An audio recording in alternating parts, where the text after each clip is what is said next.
In my position, I want to tell you that I speak to many families. I probably talk to at least 30 families a week who are calling me because they're in some sort of need for resources or services, or they're just trying to learn the system because of the complexities and the challenges around the system itself, or there's a mistrust by someone that they have spoken to and will contact me.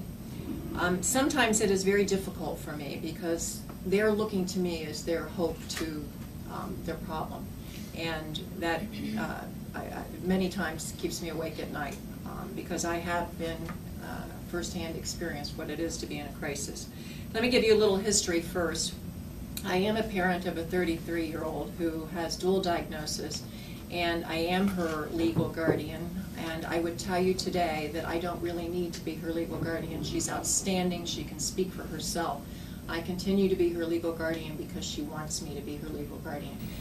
That has led me to be in the position that I am in today. I have learned through experiences what works, what doesn't work, and how we need to work together to improve the system. Everybody asks me, what is it that attributes to your daughter's success today? I can tell you from experience, she's lived in 4 different residential settings. We've had 5 different provider agencies. She's had a slew of roommates. And today, she cannot live with others, and that is just something that can never happen for her. But it also doesn't mean that she has to cost lots of money. There's creative ways of sharing services and making sure that the resources are there, as well as having professionals, the direct care, who are trained.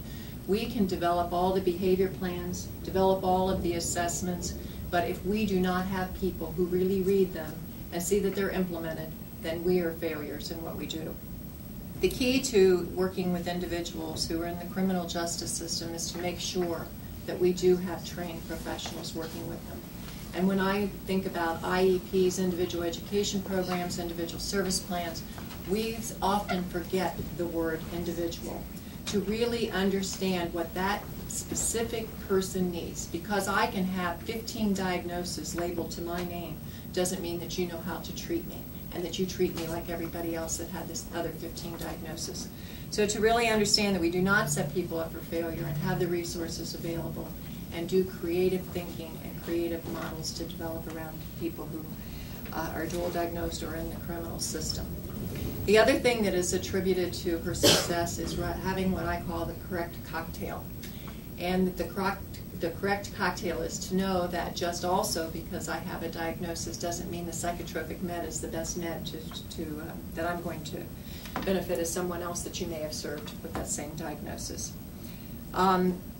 It also is extremely important in medications for people to understand side effects to medications. Side effects can create new behaviors. And what we do is then what we try and assess again the new behavior and treat the new behavior when it is so evident that the new behavior is often a side effect to a medication. And we're not allowing that person for their body to chemically have the medication work for them in the amount of time that it needs. The last thing that I would say that has been the greatest success is that she has a life. She has quality to her life. She is part of a community. We talk about community, and I read about what is your responsibility with someone in the community. We have a huge responsibility for people in the community. First of all, not to isolate people in a community and for them to have no life at all because they need so many supports or they're locked behind their own doors. I also believe that there needs to be an awareness to people in the community. Family members have a responsibility. I'm a parent of a child who, if she lived with someone else that was not somebody who was neat and liked order to their life and consistency, who could not handle that if she became loud or became aggressive, that they were going to call the police, then that would be something that I could not have for my daughter. And too often what we do is we set people up because we cannot share information. And I respect and I value that we have an obligation for individuals and their rights, but as a family member and a parent, I also feel I have an obligation and a responsibility to share her history so that I don't set others up, because I also believe I have a responsibility for everyone.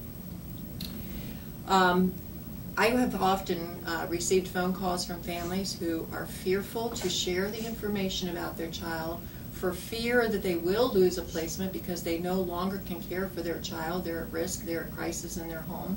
They're fearful of their own child. So often they don't share a lot of information, and I think that's too bad. And the reason that I think it is too bad is that they really can't feel comfortable with the professionals that are in their lives to really be able to give that information. So we've let them down in some way. The other thing that I think is concerning when I work with families that have had children in the criminal system. I worked with a family member actually just last week whose son is in jail, and she is really scared for the other people in the jail, more so than for her son, because he has very strict rituals. He's autistic, and if you would do something to interrupt his day, or he can't watch Channel 4 at 6 o'clock, then he is going to aggress towards someone, and he's going to be in more trouble than what he would in jail in the first place.